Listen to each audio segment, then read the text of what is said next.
জয় গুরু। বন্দে পুরুষোত্তমম। পরম প্রেমময় শ্রী শ্রী ঠাকুরের রাতুল চরণে আমার শতকোটি প্রণাম এবং আপনাদের প্রত্যেকের আমার আনন্দিত জয়গুরু। আজকের আলোচনার বিষয় হল শ্রী শ্রী ঠাকুরের অলৌকিক লীলার গল্প। ঠাকুর যে অন্তর্যামী। অজানা কিছু কথা জানতে ভিডিওটি শেষ পর্যন্ত দেখুন। সময়টা ছিল বৈশাখ মাস।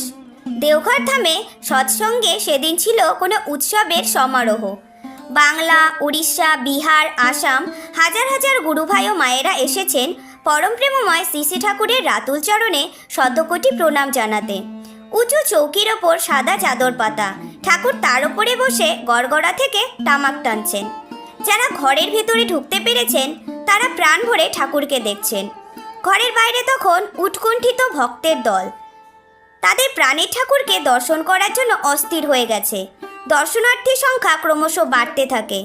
ঘরের ভেতর শ্রী শ্রী ঠাকুর বারবার তাকিয়ে দেখছেন তার ভক্তদের। তার প্রেমময় দৃষ্টি কাকে যেন খুঁজছেন।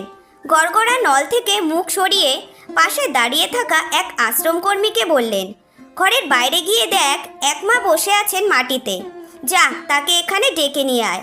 ঠাকুরের নির্দেশ মতন কর্মীটি অসংখ্য ভিড়ের মধ্যে এদিক ওদিক খুঁজতে থাকেন। কোথায় সেই বসে থাকা মা? সবাই তো দাঁড়িয়ে আছেন, এখানে বসার উপায় কোথায়? কর্মীটি ঘরে ফিরে ঠাকুরকে জানালেন, ঠাকুর, বাইরে তো প্রচণ্ড ভিড়, সকলেই দাঁড়িয়ে আছেন, কোনো বসে থাকা মাকে তো দেখতে পেলাম না। একটু হেসে পরমদয়াল শ্রী শ্রী ঠাকুর বললেন, আবার যা, ওই দিকটায় গিয়ে দেখ, তাকে ঠিক খুঁজে পাবি।